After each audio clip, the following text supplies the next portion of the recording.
पहली बात तो दोस्तों ये अग्निवीर ही शब्द गलत रखा गया है। कौन होंगे बुद्धिजीवी जिन्होंने अग्निवीर जैसा शब्द रख दिया है और वहीं से भेदभाव की शुरुआत कर दी है। मैं सरकार से दरख्वास्त करूंगा कि अग्निवीर जैसे स्कीम में जो रिजर्वेशन मिल रहा है इसको एक पक्का स्टैंप होना चाहिए कि अग्निवीर जब भी घर आए उसको सुनिश्चित हो, उसको जॉब मिले। क्या गारंटी है कि जहां पर कांग्रेस की सरकार हो, जहां पर गैर भाजपा सरकार हो, तो वहां पर क्या उनको आरक्षण मिलेगा? अगर इसका संसद से बिल पारित होगा तो तभी सुनिश्चित किया जाएगा कि उसको रिजर्वेशन मिलेगा। पहले बाहर वालों ने भेदभाव किया और राज किया और अब अपने देशवासी ही अपने देशवासियों पर भेदभाव कर रहे हैं। आखिर ये भेदभाव की राजनीति कब तक कायम रहेगी और इसमें एक गरीब भारतवासी और उसका परिवार पिसता रहेगा? जय हिंद दोस्तों, मैं हूं हीरा परिहार, इंडियन आर्मी रिटायर्ड सोल्जर और आप देख रहे हैं देशभक्ति डायलॉग। चैनल को सब्सक्राइब करें और वीडियो को ज्यादा से ज्यादा शेयर करें ताकि और भी लोग हमारे साथ जुड़ सके और यह परिवार बहुत बड़ा हो सके।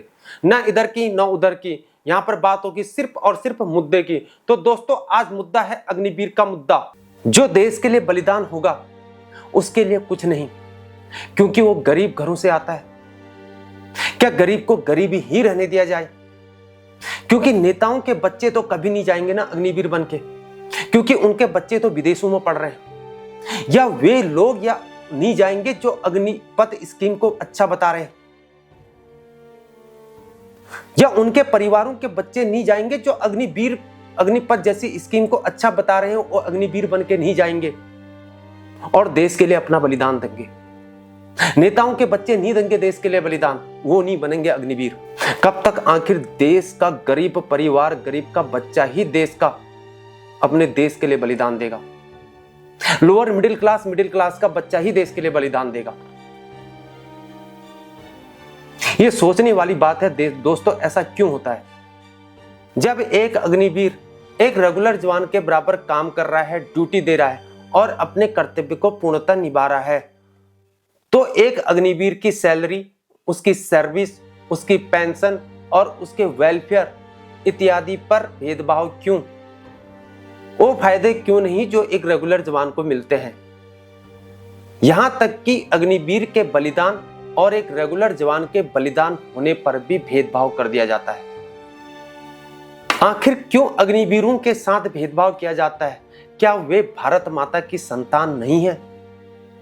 देश के लिए बलिदान होने पर भी, देश के लिए अपना सर्वस्व न्योछावर कर देने पर भी एक रेगुलर जवान के बलिदान होने और अग्निवीर के बलिदान होने पर भी भेदभाव कर दिया जाता है। आखिर इस बलिदान होने पर भी भेदभाव क्यों? हमारा भारत आजाद 1947 में हो गया था, लेकिन आज तक यह भेदभाव की प्रथा गई नहीं है। आखिर कब तक हमारी सोच बदलेगी? क्या आपको नहीं लगता दोस्तों, जिस प्रकार से ये सरकारें चलती हैं, चाहे वो विपक्ष हो चाहे वो पक्ष हो, उसमें पिसा तो आम आदमी ही जाता है। एक गरीब परिवार ही पिसा जाता है उसमें, कोई अमीर परिवार नहीं पिसता उसमें, क्योंकि गरीब परिवार का इंसान ही सेना में जाता है। गरीब परिवार का आदमी ही अग्निवीर बनेगा, अमीर आदमी का बच्चा कभी भी अग्निवीर नहीं बनेगा। क्या आपको नहीं लगता दोस्तों, अग्निवीर जब भी 4 साल की अवधि कंप्लीट करने के बाद घर को आएंगे, क्या आपको नहीं लगता जिस प्रकार से सरकार बोल रही कि हम स्टेट गवर्नमेंट के अंतर्गत उसको छूट देंगे और जहां गैर भाजपा सरकार है वहां उनको छूट नहीं मिलेगी, वहां पर कोई रूल्स रेगुलेशन नहीं बनाए गए, तो ऐसे ही होगा, कोई विधेयक पारित नहीं होगा, तो आपको नहीं लगता है कि अग्निवीर राजनीति का शिकार हो जाएगा? ऐसे में स्वाभाविक है कि अग्निवीर जब भी घर आएगा वो फ्रस्ट्रेशन का शिकार हो जाना। जिस प्रकार से खबर आई कि अग्निवीर ने, एक बार बीच में खबर आई थी अग्निवीर ने चोरी कर दी, क्या ये चीजें शोभा देती हैं? क्या हम एक अच्छी थॉट्स के इंसान को बना पा रहे हैं? क्या हम एक अच्छी सोच को जागृत कर पा रहे हैं? क्यों हम भेदभाव उत्पन्न कर रहे हैं युवाओं के अंतर्गत? क्यों हम लोगों में भेदभाव उत्पन्न कर रहे हैं, ऊंच नीच का भेदभाव उत्पन्न कर रहे हैं? आखिर कब तक ये ऊंच नीच का भेदभाव खत्म होगा? दोस्तों अगर आपको हमारी वीडियो पसंद आती है तो हमारे चैनल को सब्सक्राइब करिए और वीडियो को शेयर कीजिए। जी हां दोस्तों, अग्निवीर के मुद्दे पर एक बार फिर से संसद में विपक्ष के नेता प्रतिपक्ष श्री राहुल गांधी जी के द्वारा अग्निवीर के मुद्दे पर बहस छेड़ दी गई है। तो वहीं रक्षा मंत्री श्री राजनाथ सिंह जी ने कहा कि विपक्ष अग्निवीर के मुद्दे पर देश को गुमराह कर रहा है, तो वहीं नेता प्रतिपक्ष श्री राहुल गांधी जी ने कहा कि रक्षा मंत्री जी ने संसद में बैठकर झूठ बोला है और कहा है कि अग्निवीर के बलिदान होने पर सरकार उस बलिदानी के परिवार को 1 करोड़ रुपए का मुआवजा देती है। जबकि नेता प्रतिपक्ष श्री राहुल गांधी जी ने क्लैरिफाई करते हुए कहा कि उन्होंने झूठ बोला है, उनको 1 करोड़ रुपए का मुआवजा सरकार द्वारा नहीं मिलता है, जबकि उसे मिलता है इंश्योरेंस। जहां सरकार अग्निपथ जैसी स्कीम को बढ़ा चढ़ाकर पेश कर रही है, तो वहीं विपक्ष का कहना है कि अग्निपथ जैसी स्कीम देश के युवाओं और बेरोजगारों के साथ सरकार द्वारा किया गया एक छल और धोखा है और साथ में देश के भविष्य के साथ खिलवाड़ भी है। तथा उनका कहना है कि जब भी हमारी सरकार आएगी तो हम अग्निपथ जैसी स्कीम को खत्म कर देंगे।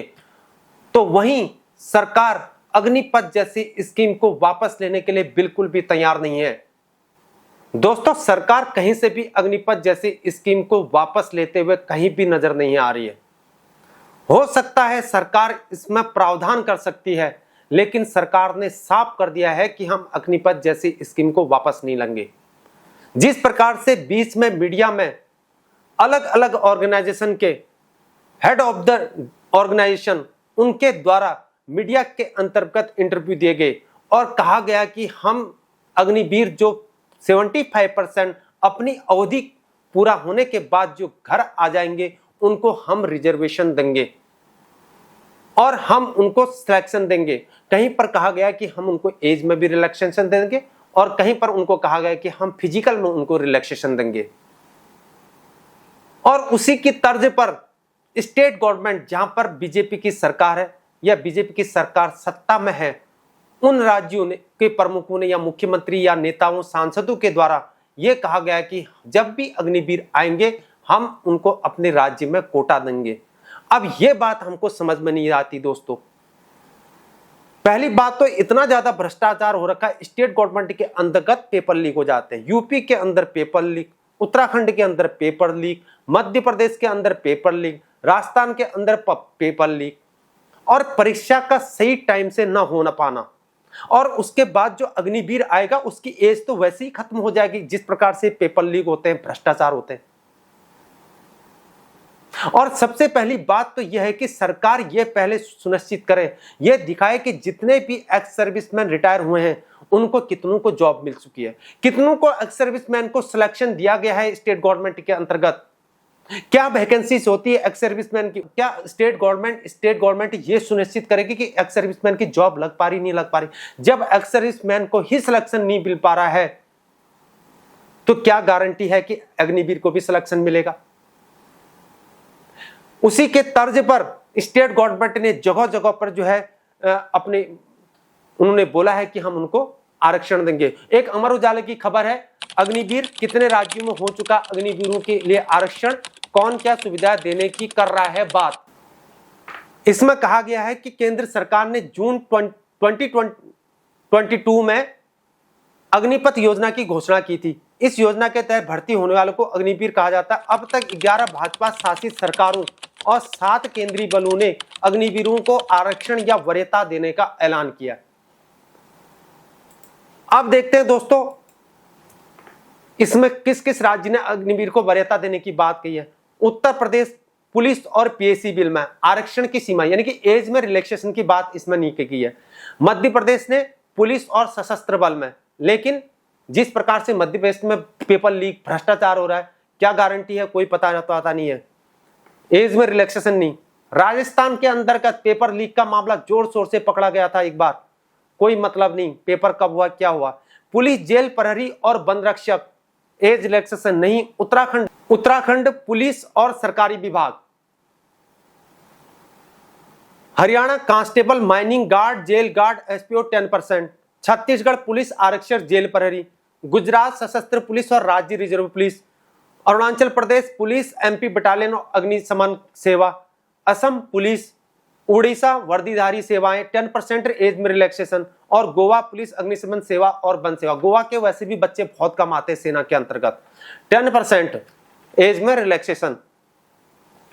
तो हम ये पूछना चाहते हैं कि जैसे उत्तराखंड इसमें पलटेन करता हूं, मैं ये उत्तराखंड सरकार से ये पूछना चाहता हूं कि एक्स सर्विसमैन जो रिटायर हो चुके हैं, आपने कितनों को जॉब में दे दिया, कितनों का सिलेक्शन हो चुका, आज तक कितने एक्स सर्विसमैन सरकारी जॉब उत्तराखंड के अंतर्गत पाए गए हैं, कितनों ने एक्स सर्विसमैन ने अपना सिलेक्शन लिया। जब एक्स सर्विसमैन को ही सिलेक्शन नहीं मिल पा रहा है तो कैसे सुनिश्चित होगा कि ये अग्निवीरों को भी सिलेक्शन मिलेगा,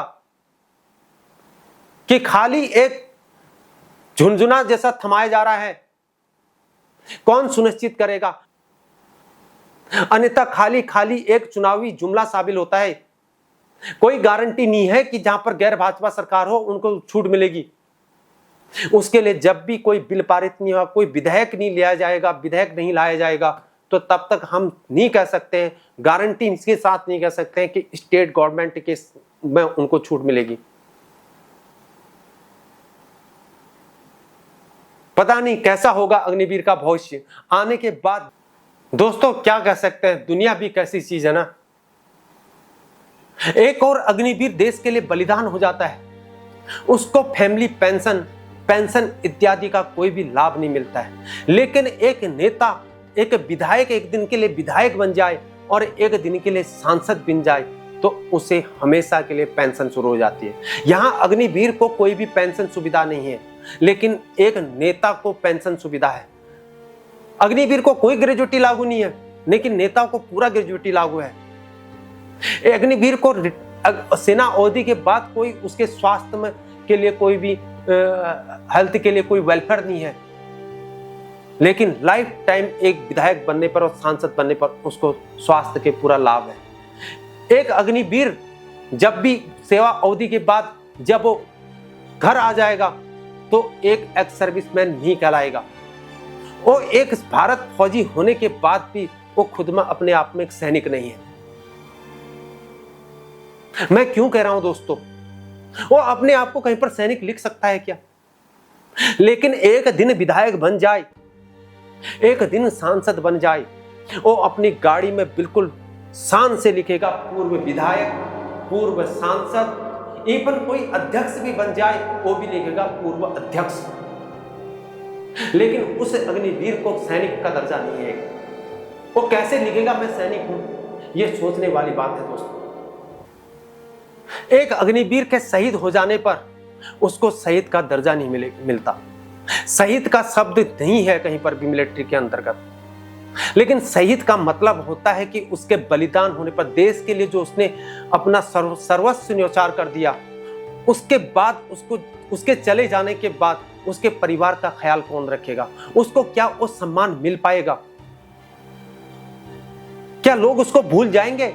जब उसके पास कुछ होगा ही नहीं तो 100% लोगों का भूल जाना भी वाकिफ है। कैसे उसको याद रख पाएंगे लोग?